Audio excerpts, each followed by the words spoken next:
আসসালামু আলাইকুম। স্পেশাল একটি রেসিপি নিয়ে হাজির হয়ে গেলাম। আজ তৈরি করে দেখাবো সাদা ধবধবে ঝরঝরে পোলাও। তো চলুন দেখে নেওয়া যাক কীভাবে আমি পোলাওটা তৈরি করি। আর আজকের রেসিপিটা অবশ্যই নতুন রাঁধুনিদের জন্য, কারণ তারা অনেকেই জানেন না কিভাবে ঝরঝরে সাদা পোলাওটা রান্না করতে হয়। তো চলুন দেখে নেওয়া যাক কীভাবে রান্না করি।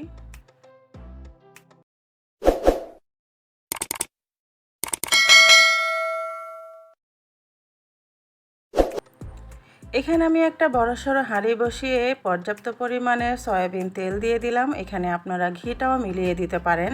আর এখানে আমি কিছু গোটা মশলা ব্যবহার করেছি, তেজপাতা, দারচিনি, এলাচ আর লবঙ্গ। এলাচটা আমি কিন্তু একটু ফাটিয়ে দিয়েছি, খুব সুন্দর একটা স্মেল বের হবে। তো সব মশলাগুলো কিন্তু আমি ভালো করে ধুয়ে পানি ঝরিয়ে নিয়েছি। এখন আমি তেলের ভিতরে দিয়ে দিলাম আর একটু নেড়ে চেড়ে নিব। আর এখান থেকে কিন্তু খুব সুন্দর একটা স্মেল বের হবে। আর এখানে আমি দিয়ে দিচ্ছি পেঁয়াজ কুচি। পেঁয়াজ আর গোটা মশলা একটু হালকা ভেজে নিব। পেঁয়াজটা কিন্তু বেশি ভাজা যাবে না, তাহলে কিন্তু পোলাওয়ের কালারটা কিন্তু আর সাদা থাকবে না।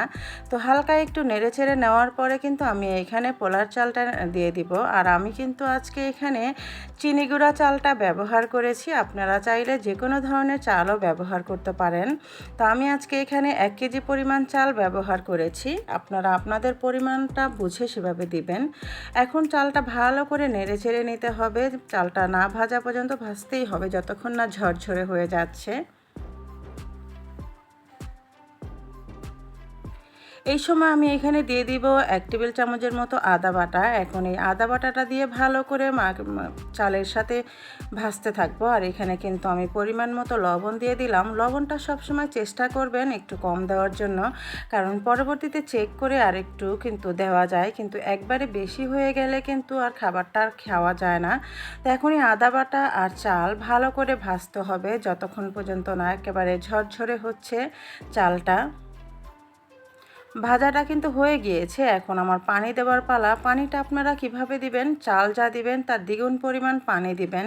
কিন্তু আমি কি করি, দ্বিগুণ পরিমাণের থেকে একটু কম দেই হালকা, কারণ অনেক সময় চালটা নতুন থাকার ফলে কিন্তু চালটা তাড়াতাড়ি সিদ্ধ হয়ে যায়। আবার অনেক সময় চালটা পুরনো হলে কিন্তু একটু পানি অ্যাডও করতে হয়। তো সেক্ষেত্রে আর আমি যেহেতু আজকে দুধ দিব, তো আমি পানিটা একটু কমই দিয়েছি। আমি দুধ দিয়ে কিন্তু এখানে 1 কাপ পরিমাণ দুধ দিয়েছি। আর এই দুধ দেওয়ার ফলে কিন্তু পোলাওটা ধবধবে সাদা হবে আর খেতেও কিন্তু ভীষণ টেস্টি হবে। আপনারা চাইলে এখানে শাহি জিরাটাও ব্যবহার করতে পারতেন, এর ফলে খুব সুন্দর একটা ঘ্রাণ হয়। কিন্তু আমি আজকে একেবারে সিম্পলভাবে তৈরি করে দেখাবো, ঝটপটভাবে কিভাবে ঝরঝরে সাদা পোলাওটা রান্না করা যায়। আমি কিন্তু কটা কাঁচামরিচ দিয়ে দিয়েছি, যাতে করে খুব সুন্দর একটা ফ্লেভার আসে।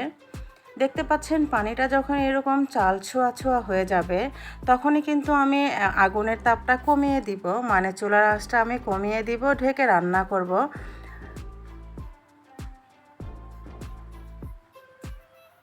চুলোর আঁচটা কিন্তু আমার একেবারেই লোতে আছে। আর এই পর্যায়ে কিন্তু আমি চালটাকে একটু উল্টে পাল্টে দিব। আর দেখতে পাচ্ছেন চালটা কিন্তু অনেকটাই সিদ্ধ হয়ে গিয়েছে। বাকি যে সময়টুকু আছে এটা কিন্তু দমে বসিয়ে রাখলেই কিন্তু পোলাওটা হয়ে যাবে। আর পানিটা যখন আপনারা ঠিকঠাকভাবে মেপে বুঝে দিতে পারবেন, তখনই কিন্তু আপনাদের পোলাওটা পারফেক্টভাবে ঝরঝরে হবে। তা না হলে কিন্তু গলে যাবে, আর গলে যাওয়া পোলাও কিন্তু খেতে কারোরই ভালো লাগবে না। তো দেখতে পাচ্ছেন পোলাওটা কিন্তু অনেক সুন্দর সাদা ধবধবে আছে।